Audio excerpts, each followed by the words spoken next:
Hi, my name's Joe Bellick, and I'm the founding partner of the law offices of Bellick and Fox. We support the mesothelioma community by providing first-quality legal representation to mesothelioma patients and their families.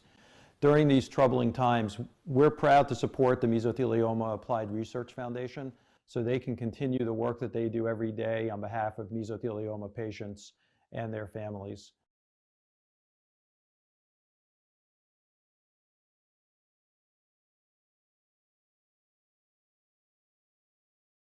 My name is Kelly Batley. My name is Clay Thompson. My name is Neil Mowney. We are MRHFM, a national firm with 70 attorneys and 11 offices across the U.S. At MRHFM, we exclusively help mesothelioma patients and their families. It's all we do. This is why we are proud to sponsor the Mesothelioma Applied Research Foundation and its work to fund mesothelioma research and provide support services and education for patients and their families.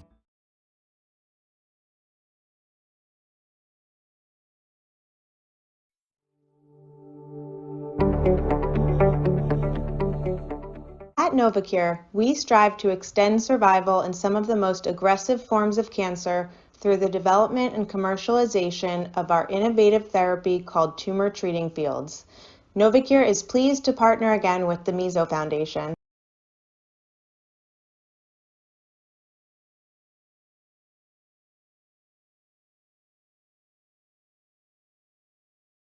Good afternoon, Dr. Bueno. Thank you so much for being willing to join us in our latest episode of MesoTV. Thank you, Mary. Always a pleasure and good to see you doing so well. Thank you. Thank you. So, we're very interested in hearing a little bit more about the International Mesothelioma Program at the Brigham. I know you've been leading this program for quite some time, and perhaps you could take us through a little bit about the program itself, and then we can get into some of the pressing issues in surgery. Oh, absolutely. I appreciate it. Thank you. So the program has been around for 19 years now. David Sugarberger started for us, and that was based on the large number of patients with mesothelioma around the Boston and Massachusetts and New England area because we have so many ports.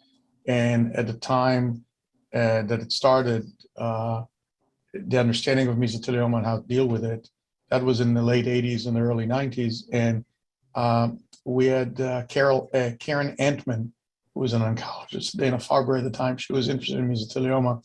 And David Sugarbaker, who was a surgeon who was interested in mesothelioma. And most people didn't know what to do with mesothelioma patient. They didn't really have anything to offer. And it's a challenging disease, so they sent them all to us, and we basically over the years, David and others in the group took an operation that was previously reported and made it practical and relatively safe in big centers. And we started collecting tumor specimens, and we started learning about additional therapies like intrapleural chemotherapy and other treatments. And we started understanding more about the disease, the natural history of disease, and what happens with it. And we got a lot of other people involved, and it was more than one individual's practice. It was a team of surgeons, oncologists, radiation oncologists, pulmonologists, radiologists, pathologists, critical care doctors and anesthesiologists. So things work much better as a team as opposed to a one-off where there's only one person, and that's not the same. Right, and I saw as your program grew, you also included people from the field of spiritual counseling and physical therapy and social work. And, you really now not only focus, I guess, on the disease, but on the person and on the impact surgery as well as the disease has on that patient. No, absolutely. So I was talking about the treatment part. And then the other part is the support part for the family and the patients. And we've been very lucky with philanthropists who donated money for a house that we have across the street from the hospital where people can come to be evaluated, to get treatment, surgery, or other things, and the family can wait around. And that just makes it possible for a lot of people who don't have sufficient funds to do that.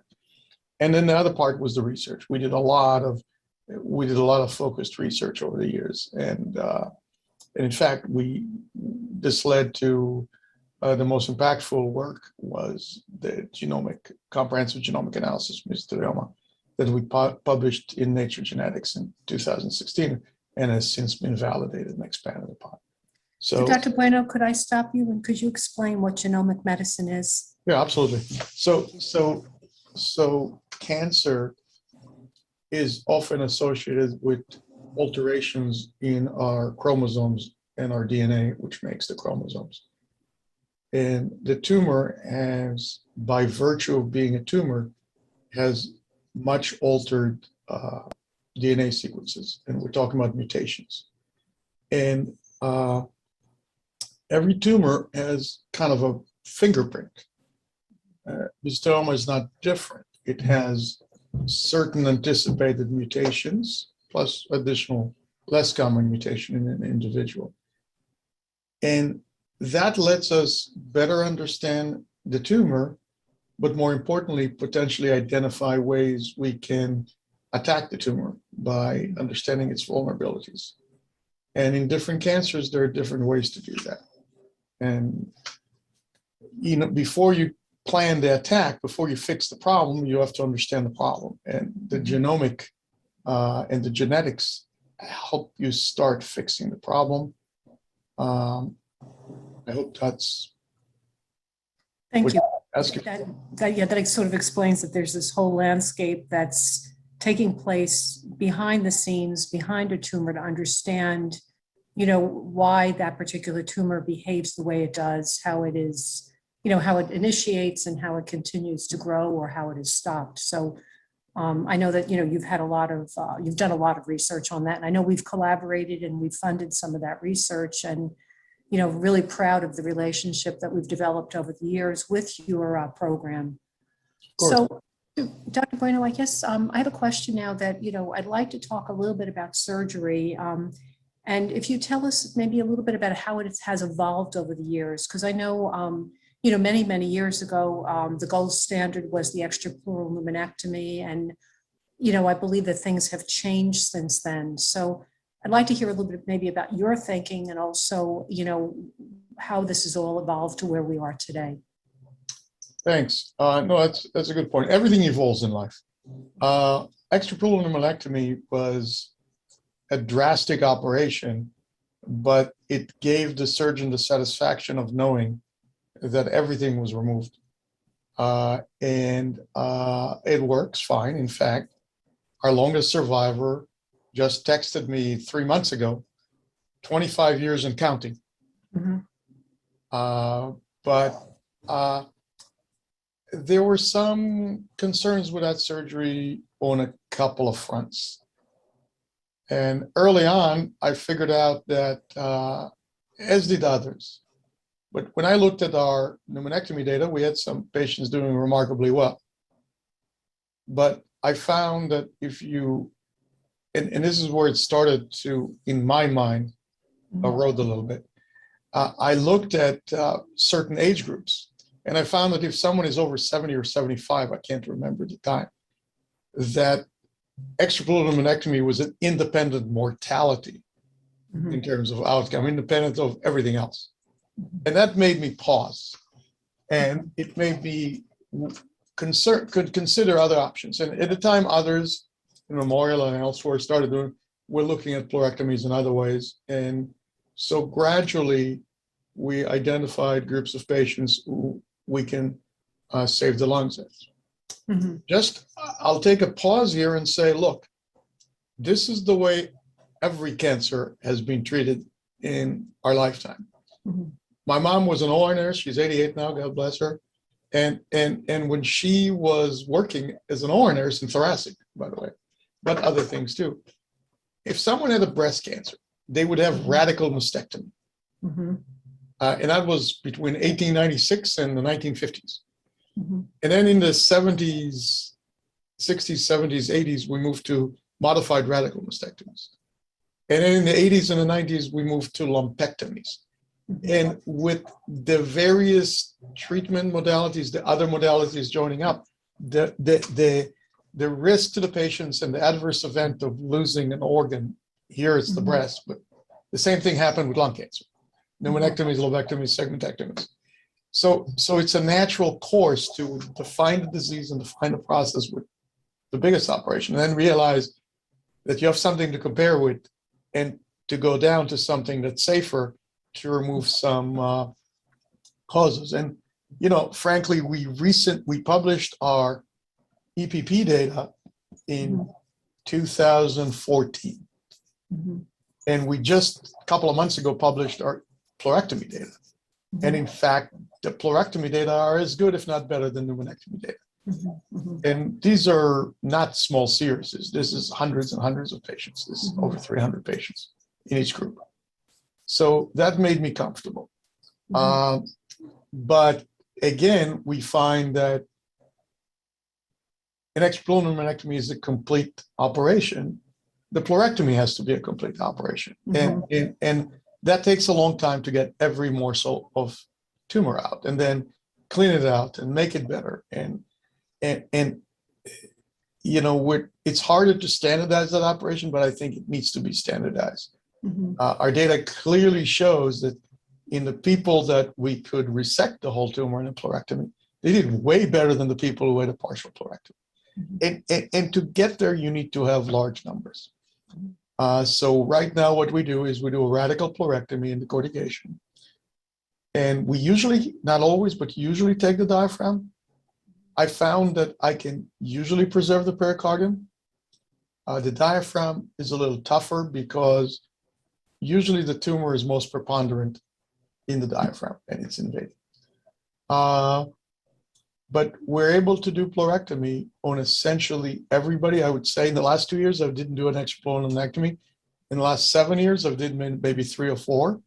And they were usually in younger, well, the people I did it on are younger women with a very large tumor on the left side. So, and they did really well. So there's a subset of patients that benefits from, and I'm talking about tumor that weighs 6 pounds. But generally with smaller tumors, we can do a pleurectomy with no problems. That's never an issue. I've never, in the last 5 years, I don't recall having to convert from pleurectomy to pneumonectomy. Which is wonderful. And, something that struck me years ago that a surgeon had said was that, it wasn't the failure of the surgery to remove all the disease, but it was the failure of the chemotherapy at that time to keep it from coming back. And when we go back to the old series, when you talk about the, 80s, 90s, we didn't have standard chemotherapy. We didn't really have agents that had any effect on mesothelioma. So, today, good surgery coupled with these advances, certainly we should be starting to see some, real long-term survivors and, many patients hitting that 20, 25-year mark, I hope. No, I'm very optimistic. So the other thing that we did is we looked at where do people recur when they recur? And a lot of it is local. And so the problem that I see is physicians not using correct terminology.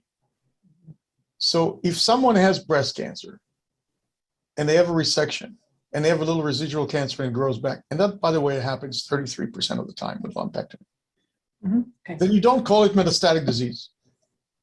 Because the word metastatic disease scares people who now can read their report online. So I'm trying to teach the world and my radiologist that if there is a local recurrence in the chest and everything else is okay, it's a local recurrence and you should manage it locally as opposed to disseminated metastatic disease. So what is it? Words are important. So that's the one thing. But we saw a lot of early local recurrence, and that's why we gradually added intrapleural chemotherapy. Not because it's chemotherapy, but because the drug kills cancer cell. And if vodka killed cancer cell, I put vodka if I show that it's safe. It's not about getting it to the bloodstream. It's about killing cells, because the fundamental problem is that the pleura is intertwined and surrounds the whole chest on the side. And it's sometimes you can't see microscopic cells that escape, and then you are then it grows back.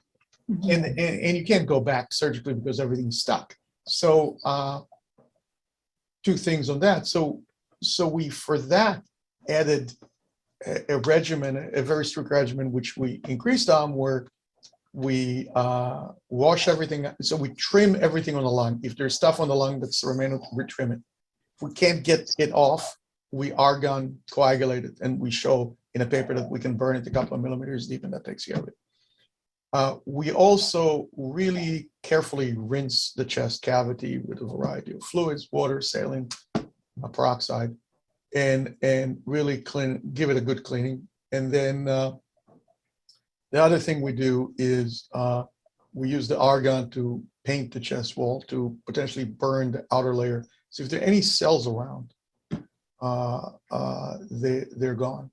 And then for the few additional cells that might be left, we fill the cavity with cisplatin at a certain safe dose in people who have good renal function. And then we leave it there for an hour, just with the hope to kill anything residual.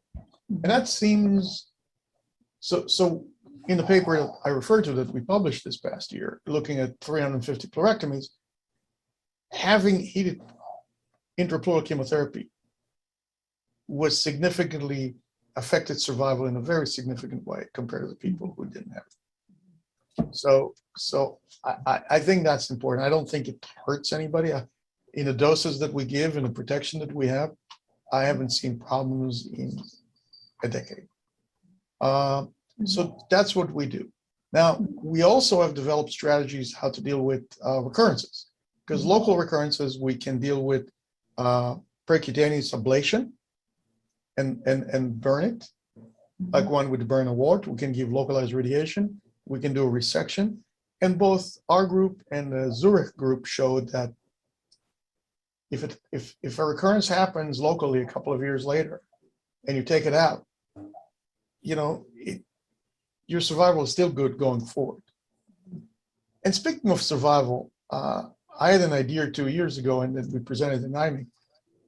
I asked all like 8 centers to identify all patients that they had who survived longer than 5 years, not statistically, but really.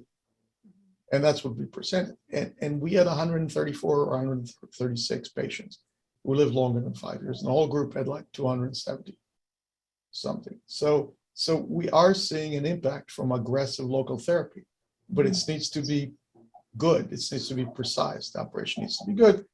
And I would argue that there are a few centers here and in the rest of the world, in the United States and the rest of the world, that can do it, but not every Tom, Dick, Harry, and Harriet. Exactly. There's something to be said for an experienced center, an experienced surgeon. You know, no doubt about it. This is not, you know, this is not an operation that, this operation relies on expertise and really, you know, the knowledge behind the disease as well. So, you know, I encourage all patients really to, if they're not at an expert center, to go get that second opinion, because, you know, sometimes surgery is not in their favor and they may have surgery by an inexperienced surgeon. And sometimes they're turned away for surgery, whereas a more experienced surgeon certainly could tackle it. So I'm wondering, you know, when you talk about the data and, you know, we're starting to see longer term survivors, and I know you analyze things right down to that little drop. Is there an impact now, and are you seeing a younger cohort of patients than what you had seen in the past? And does that affect, you know, some of the decisions we make, or would you say that you're still seeing, you know, the average age of a mesothelioma patient around 70 to 75? Well, yes to both. But think about it as 2 humps on the curve. I think we're seeing the older population, but we're also seeing people in their teens, 20s, 30s, 40s, 50s, and 60s with mesothelioma. And many have asbestos exposures that they know about, and some must have asbestos exposure that they don't know about, and some have radiation. Some of the younger people had radiation for, let's say, lymphomas and other things. But I think that there is asbestos in the environment that we're just not aware of. Yeah, I had posed that question to Karen Antman, a number of years ago, who, you had mentioned earlier. And, Karen said to me that when they were first formulating their first trial at the Brigham, they went through all the data sets at the Brigham. And she had many young patients in those early sets. So she didn't feel it was as new a phenomena, but probably, better way of bringing people to diagnosis, plus the internet, being able to get the word out and having patients seen at these expert centers. And that's perhaps why we, are seeing, some of these younger patients, in addition to all the secondhand exposure. Yeah, I agree. I mean, I think we see, and despite the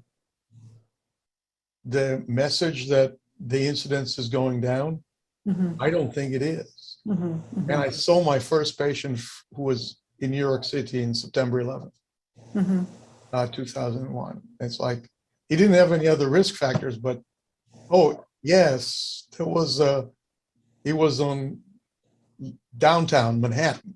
And yes, there was dust. So I think that we have exposures that we're not thinking. And after all, I mean, when did they close the Quebec asbestos mine? This was in the last decade. Right.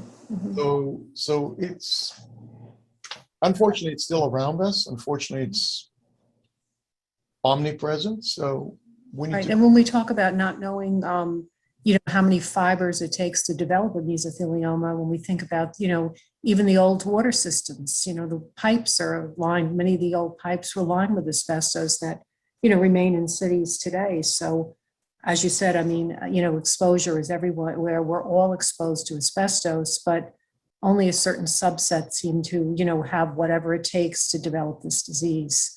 And that's a good point. I'm not an epidemiologist, so I can infer from what I see, but that's about it. But we do see younger people and we see older people. So we see the whole gamut. Basically, I agree with you. I think most as mesothelioma is the best documented type of cancer that's known to be caused by an environmental agent. So something's causing it. I think background mesothelioma is a misnomer. And usually you need some genetic predisposition and you need exposure and you need bad luck. Because as I tell my patients, if everybody lived to 500 years, we'll all get something, cancer. But having the predisposition and the exposure and the bad luck is how people get all kinds of diseases, but particularly environmentally caused diseases. Right. And I think, we've have discovered some genes that lead people to be more predisposed to developing mesothelioma. But, again, this is early in the field, and I presume that as time goes on, we're going to find more genes that make people, more susceptible to asbestos exposure and developing mesothelioma. So I'd like to take a little bit of a turn now and talk to you a little bit about some of the new trials that I've been seeing and some of the work that you've done looking at neoadjuvant chemotherapy, which is chemotherapy prior to surgery. So could you talk to us a little bit about your interest in that area? So let me do two things. There are two types of neoadjuvant chemotherapy. The standard chemotherapy is a problem in most cases, in my view, to be neoadjuvant, because we know that cisplatin and Alimta, with or without bevacizumab, is only effective in 30 to 50% of the patients. And what actually been published in several trials is that if everybody is pre-treatment candidate for surgery after chemotherapy, then the chemotherapy is only effective 33 to 50% of the time, then what people have seen is that there's a whole bunch of people who went on chemotherapy in a neoadjuvant trial and progressed, and they were not eligible for surgery. So until we have a really good test to figure out who's going to do well with chemotherapy, my way of treating patients has been to stage them very, very carefully. And if they have localized disease that's not invading anything and negative lymph nodes, and they won't, and they're fit and they want to have surgery, I do surgery first, followed by chemotherapy. If they have some localized disease or localized positive lymph nodes, then I treat them with neoadjuvant chemotherapy, because surgery for those patients is not going to help them. And those patients who respond, then they do well. So that's how I do that. Now, in terms of trials, we still have to finish the manuscript, but we've done one of the first window of opportunity trial, and that's taking a promising drug and doing basically a phase 2 trial. And basically we did it a couple of weeks of defactinib. I don't think that's a secret. That's on, we presented it and published it in an abstract form and presented it. So we did defactinib because it was a promising drug in cell line. And we got a biopsy before, we get treatment for 2 to 4 weeks in several arms, and then we did surgery. And we showed that we could do this kind of stuff, and we can get a biopsy before and after and learn about it.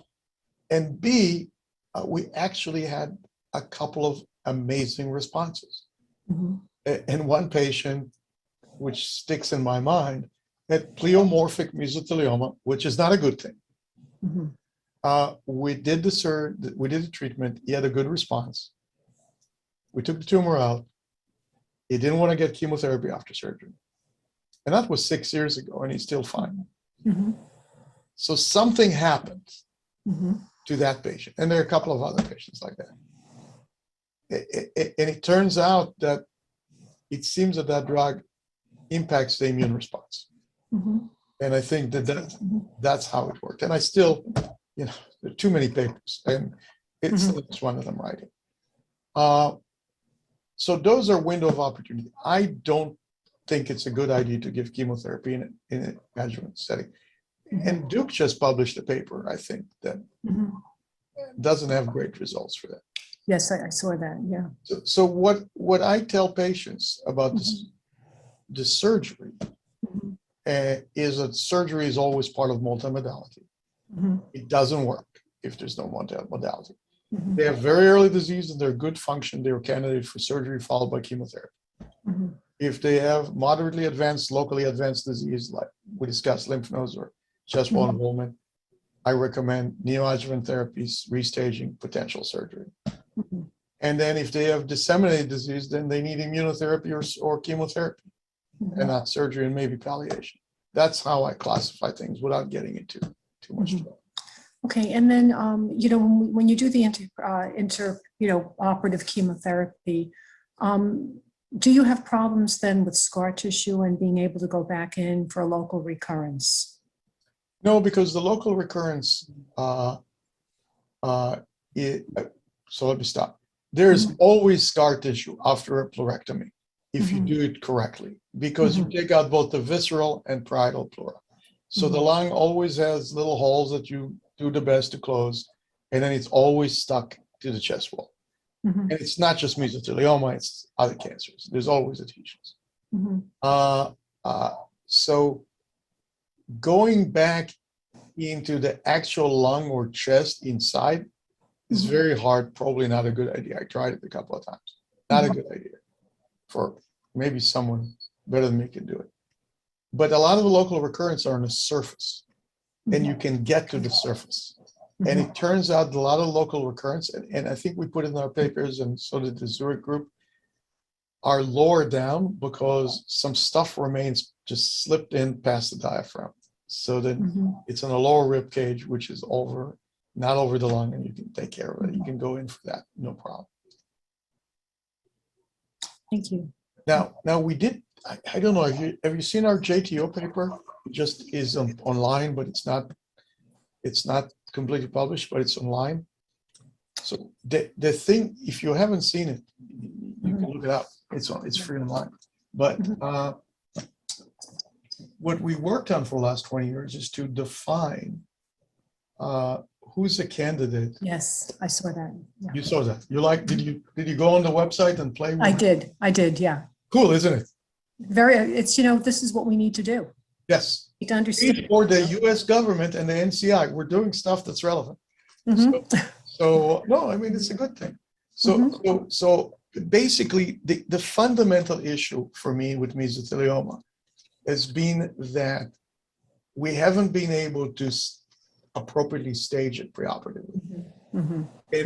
And we put people on clinical trials and we're comparing apples to oranges and then we're surprised that we get fruit salad as the result.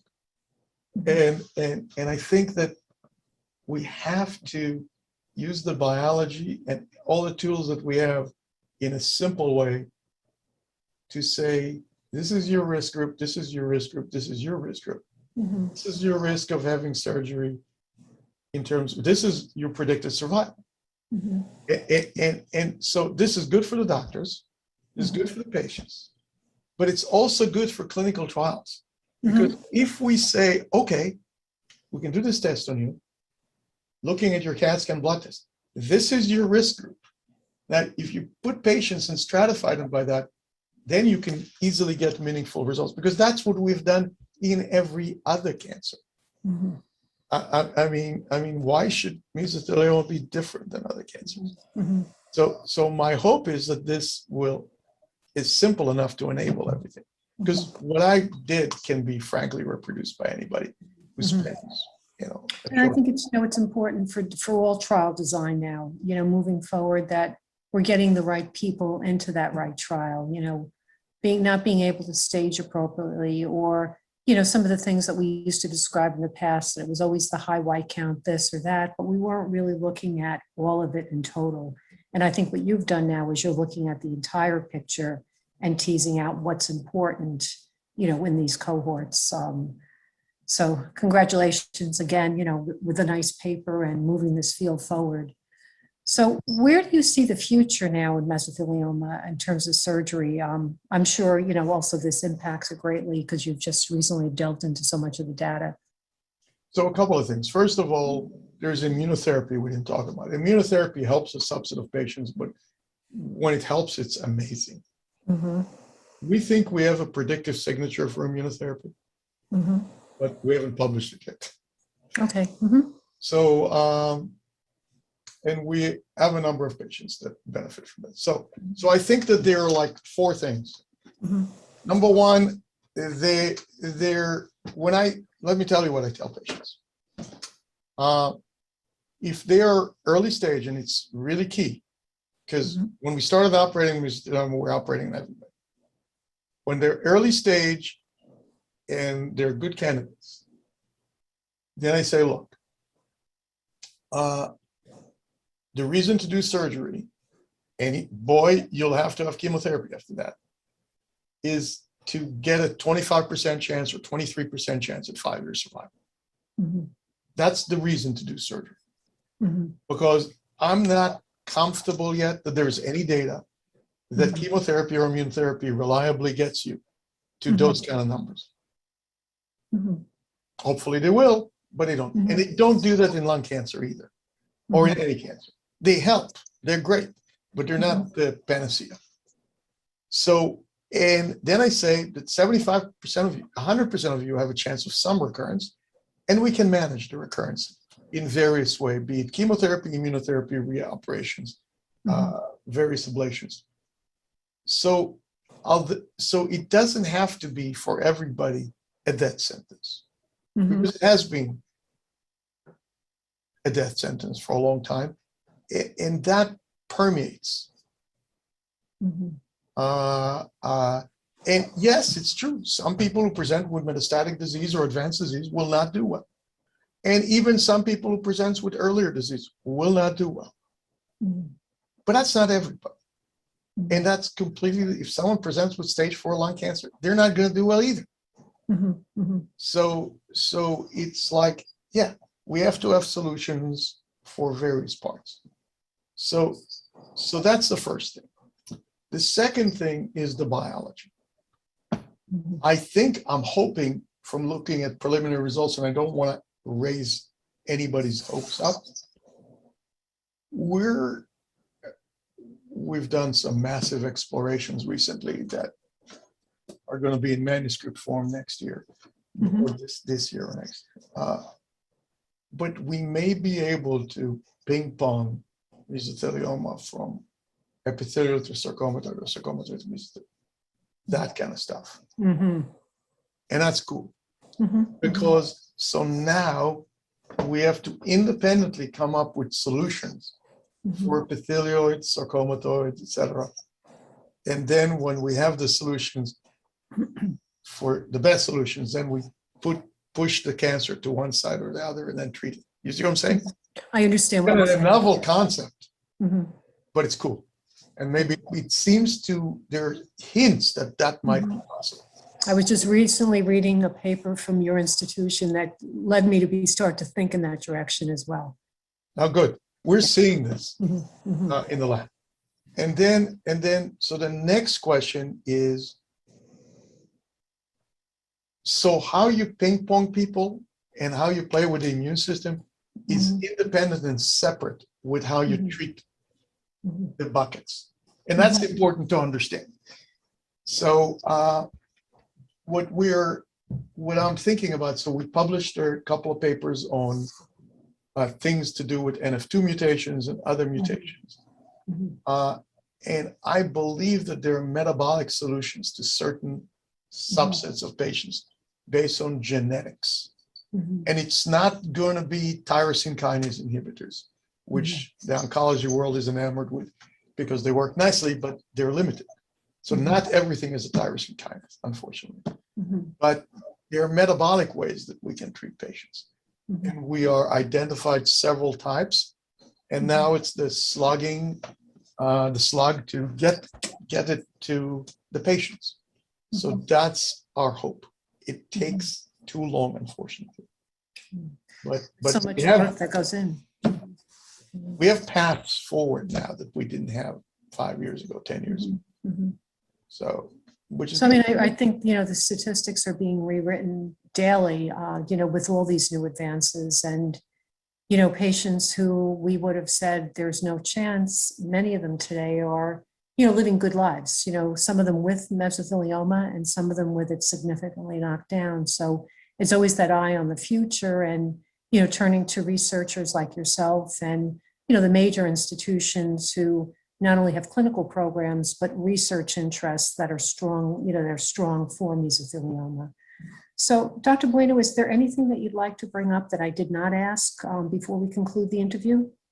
A couple of things. So number one, I want to emphasize 23% of mesothelioma patients with aggressive treatment are alive in 5 years. Now that's better than pancreatic cancer. So maybe that means that we can start talking about cures and we can stop saying that it's all palliation, it's all partial resection, because I think that does harms to patients, because it lets people do substandard surgery. It lets people tell people that you're hopeless. I mean, part of my education is when you go to another doctor or to another state, if you have a head cold, they'll tell you that you're dying from metastatic mesothelioma. And so call me. Maybe you are, but there's a good chance you're not. So our problem is a public relation problem. Yes, it's bad cancer, but we're better. And we actually have, that's why I suggested that paper, that we have 276 patients who lived longer than 5 years in the world. Well, that's not a large number, but it ain't zero. And I think that I'm not purporting that we can cure everybody, but I'm just saying some people do well, and it's a real number. It's not a pretend number. And I'm challenging the medical oncologist to identify those patients that they might have that and count them and that survive longer. So that's number one. Number two, I want to make the point that staging is critical. in mesothelioma. And mesothelioma is being maltreated by the world for not insisting on accurate staging before treatment.